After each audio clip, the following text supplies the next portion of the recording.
Hi, my name is Geneviève Antin-Bouchard. Welcome back to Vehicle Dynamics series. Now that we got an overview of the car last episode, let's go more in depth into suspension. So today, Timothy is here with us to help understand the basics. Hi, Timothy. How are you doing? Not too bad. How about you? I'm good, thank you.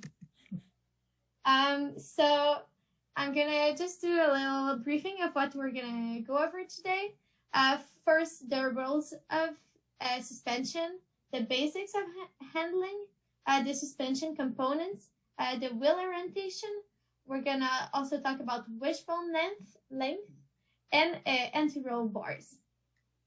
So, could you start talking more about the importance of suspension? So, before we dive into some of the basic concepts which are important to understanding how the suspension system of a race car works, it would be important to first understand why the suspension system is important to the overall vehicle dynamics of a race car. The first important role of the suspension system is to keep the tires in an optimal position to allow the contact patches to be in the best possible position to generate grip. The contact patches of a tire are extremely important as everything that has to do with the motion of a vehicle happens through the contact patch. Therefore, the suspension's goal is to control the position of the wheels to ensure that the contact patches are optimally placed during different driving conditions. This function arises most notably in two scenarios. First, it is important to control the different positions of the wheels during motion of the vehicle due to weight transfer caused by cornering, acceleration, or braking. In fact, these motions caused by weight transfer tend to mess up the optimal position of the tires. Therefore, it's important that the suspension can control these movements to ensure that the tires are always optimally positioned. Second, it is important that the suspension can maintain optimal tire position when the vehicle is subjected to imperfections in the road surface, such as bumps, elevations, depressions, and anything else that you could think of, really. For instance, if a car were to have no suspension and hit a bump in the road, the vehicle would have no way of absorbing that upward impulse, which would cause the car to lift. This lift means that there will be less load on certain wheels, which means that there is less grip available for those tires. The solution to this issue is having a suspension system which can absorb these impulses and keep the tires in contact with the road as much as possible to maximize the grip of the tires. This example actually leads us into the next important role of suspension, that is, to absorb and dissipate the energy generated by the imperfections in the road. Let us consider the previously stated example once again.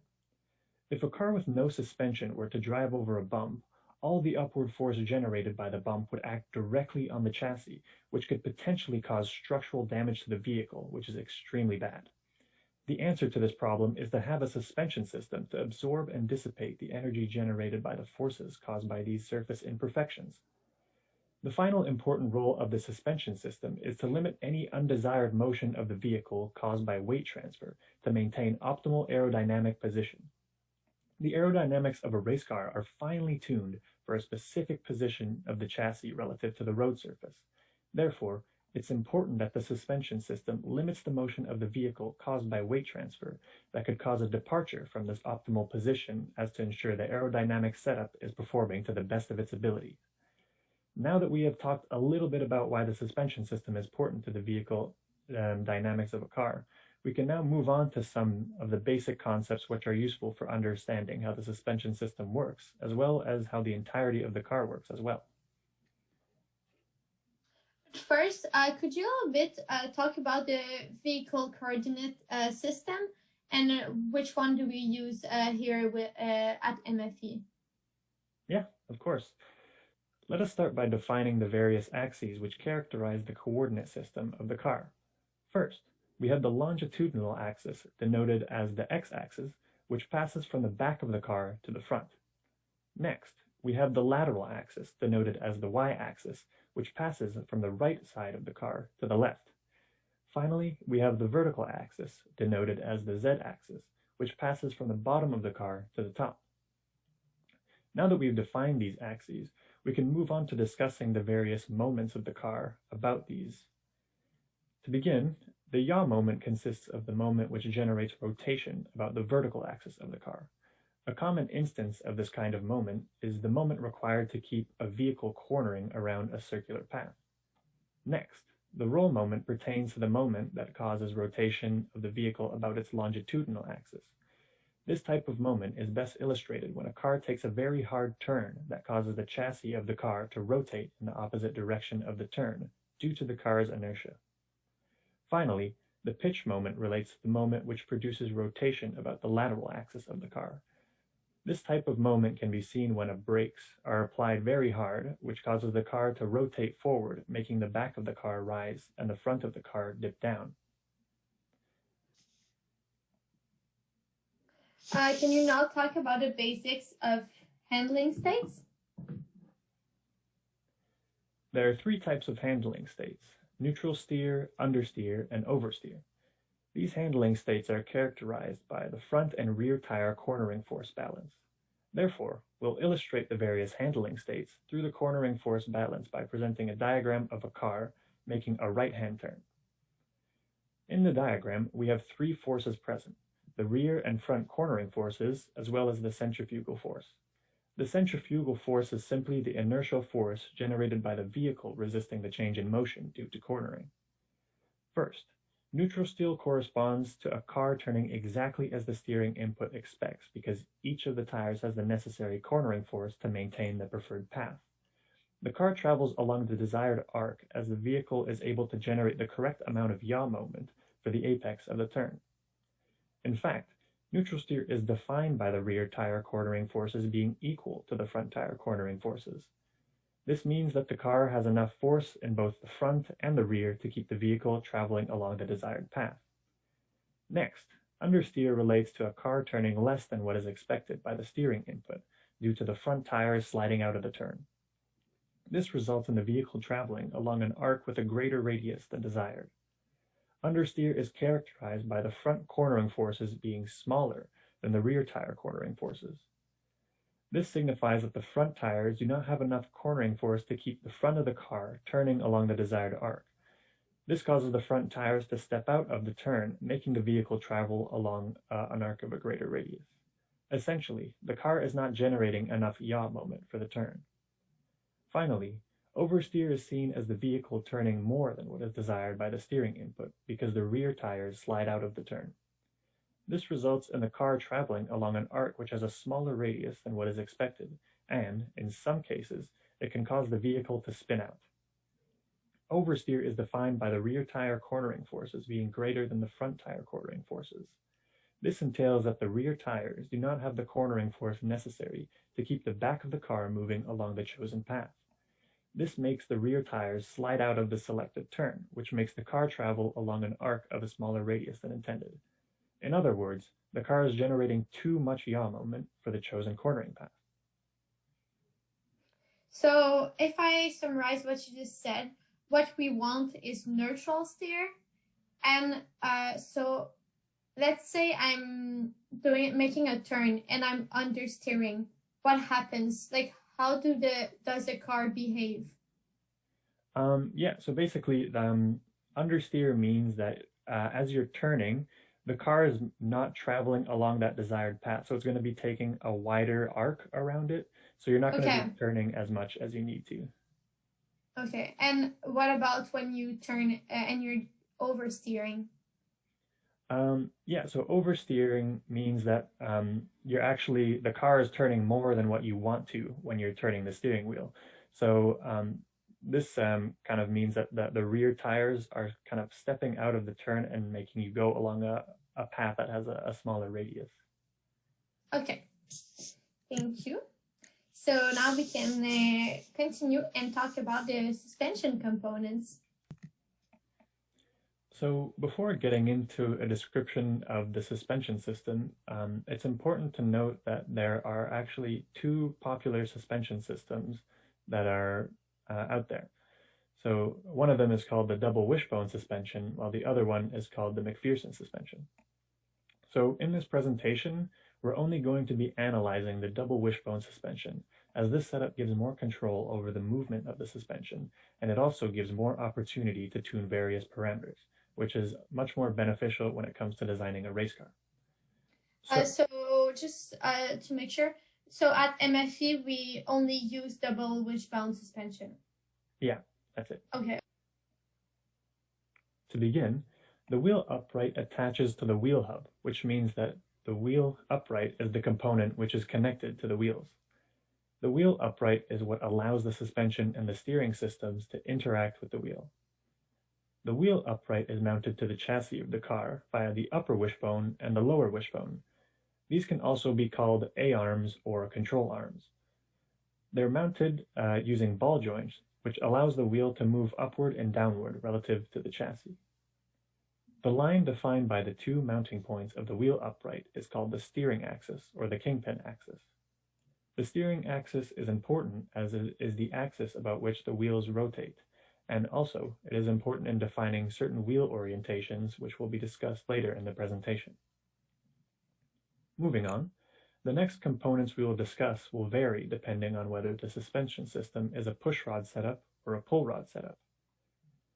We can see this in the next slide. If the suspension system is a push rod system, then the push rod is connected to the lower section of the wheel upright or to the lower wishbone. If the suspension system is a pull rod setup, then the pull rod is attached to the upper part of the wheel upright or to the upper wishbone.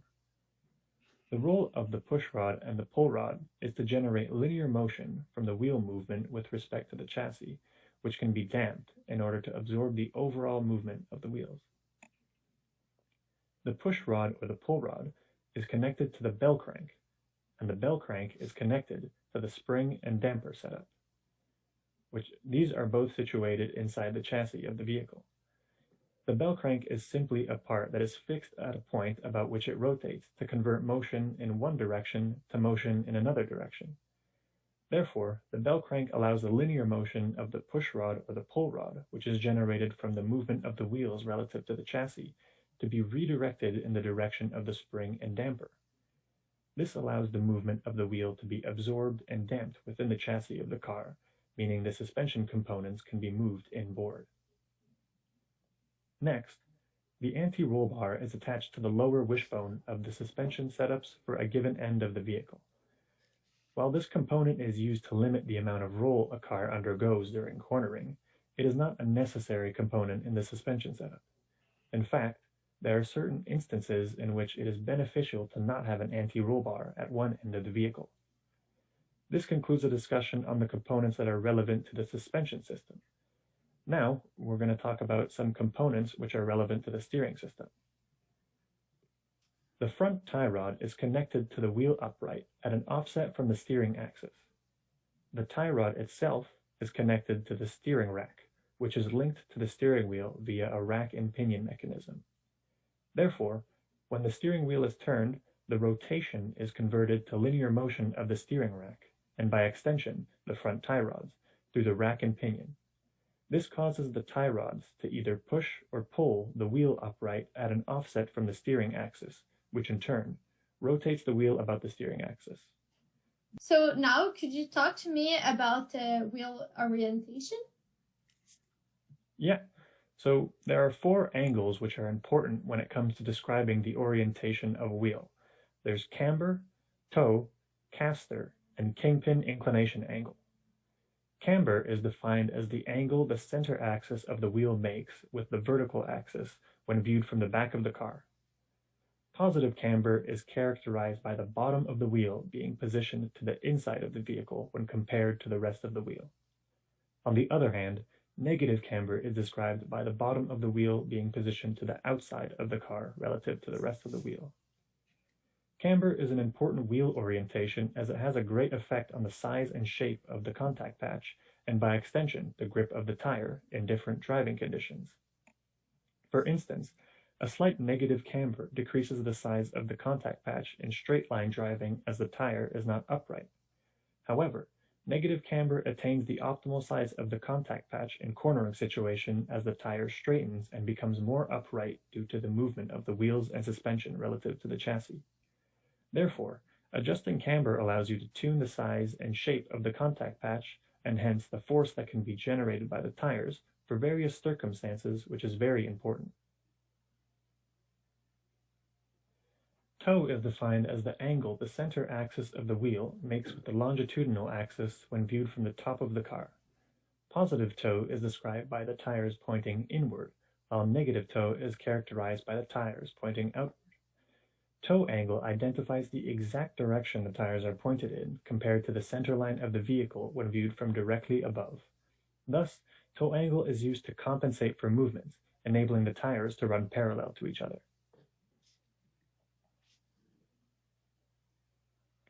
Kingpin inclination is the angle the steering axis makes relative to the vertical axis when viewed from the back of the car. The reason this angle is introduced into the geometry of the car is to reduce the amount of scrub a tire undergoes, since the tire must rotate about an axis that is not its center. The degree of scrub the tire undergoes is characterized through the scrub radius, which is simply the distance from the point where the steering axis meets the ground and the point where the tire's center axis meets the ground in the lateral direction. So, the kingpin inclination is introduced to produce smaller scrub radius by making the point of intersection between the steering axis and the ground closer to the tire's center axis through the angling of the steering axis. This mitigates the negative effects that having a large scrub radius would have on the alignment of the tires during the movement of the car. Additionally, the kingpin inclination introduces a self-centering effect into the steering of the car. In fact, when there is non-zero kingpin inclination angle, the wheels push into the ground as they are turned, which creates a resistive force that pushes the car upward. Given that there is a resistive force introduced during the steering of the vehicle, the car will want to return to a state which has less resistance, meaning the wheels will want to return to the straight position. So why is kingpin angle important? Well, it allows you to reduce the size of the scrub radius, meaning that when you turn your tires, there's going to be less friction and resistance to doing so. So that's probably the main reason. Okay, thank you. Now let's talk about caster angle. So caster angle is the angle the steering axis makes relative to the vertical axis when viewed from the side of the car. Positive caster angle is when the intersection of the steering axis with the ground is in front of the contact patch, while negative caster is when the intersection is behind the contact patch. The distance between the intersection of the steering axis with the ground and the tire's center axis in the longitudinal direction is called the mechanical trail. In most cases, positive caster angle is preferred, as negative caster angle has many negative effects, such as making the steering of the vehicle very unstable. So, positive caster angle introduces a self-centering steering effect, as the point of intersection between the steering axis in the ground is ahead of the contact patch. This means that forces due to cornering will generate a torque about the steering axis as they act at an offset from the steering axis defined by the mechanical trail. This torque has the effect of turning the wheels inward and away from the turn, which creates the self-centering steering effect. In addition to providing the self-centering steering effect, the torque will also give a certain steering weight as it resists the rotation of the wheels.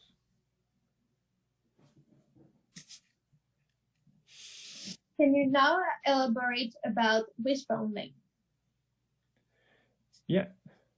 So before we get into talking about any of the effect that the different wishbone lengths have on the characteristics of the suspension, it would first be important to describe the two types of motion that the suspension undergoes. These motions are roll and heave.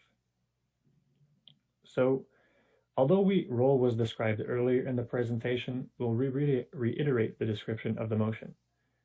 Roll is the rotation of the body of the car toward the outside of a turn during cornering.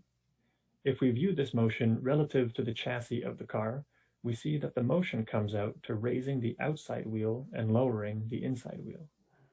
Next, heave is the lowering of one or both ends of the vehicle. This motion can arise when driving over bumps, braking, and in many other scenarios. When this motion is viewed relative to the body of the car, we see that the movement comes out to the raising of both wheels.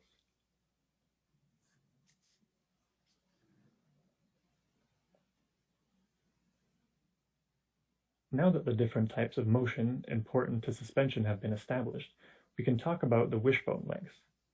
The first aspect of the length of the wishbones that will be discussed is the relative length of the upper and lower wishbone. In most vehicles, the upper wishbone will be shorter than the lower wishbone. This type of configuration is chosen as it increases the negative camber of the wheel when it is raised relative to the chassis, and increases positive camber of the wheel when it is lowered relative to the chassis. It turns out that this mitigates the negative effect that roll has on the camber of the wheels. In fact, a suspension system with equal length wishbones, the wheels will roll with the body of the car when the entire vehicle is undergoing roll. This means that the inside tire will have a slight negative camber, while the outside tire will have a slight positive camber, which is undesirable in cornering situations. However, the unequal wishbone lengths neutralize this effect if we consider the explanation of roll relative to the chassis.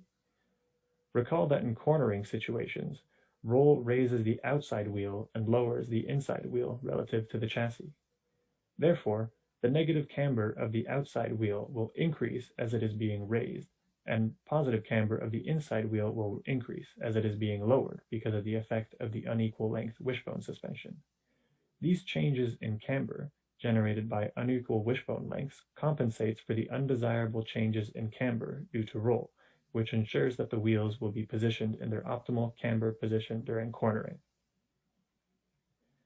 Moving on, we can begin discussing the effect of the absolute length of the wishbones. Wishbones, which both have shorter overall lengths, will have smaller changes in camber during roll. This is beneficial in cornering situations, as the wheels will maintain their optimal camber angle despite the effect that roll has on the camber of the wheels, meaning they will have ideal tire grip. However, shorter wishbones will result in greater changes in camber during heave, which is not beneficial during braking, as this action causes heave in the front end of the vehicle. This will alter the camber of the front wheels in a detrimental way, which means that they will have less grip available to them when braking. On the other hand, wishbones which have longer overall lengths will have smaller changes in camber during heave. This is advantageous in braking scenarios, as the front end of the vehicle undergoing heave will still maintain its optimal camber angle, meaning it will have better grip when braking. Nevertheless, longer wishbones will have greater changes in camber during body roll, which is unfavorable during cornering. In fact, greater changes in camber during roll means that the wheels will not be at their optimal camber angles, which entails that there is a reduction in the tire's grip in cornering conditions. Therefore, the selection of absolute wishbone lengths comes down to choosing the circumstances in which you want the most grip.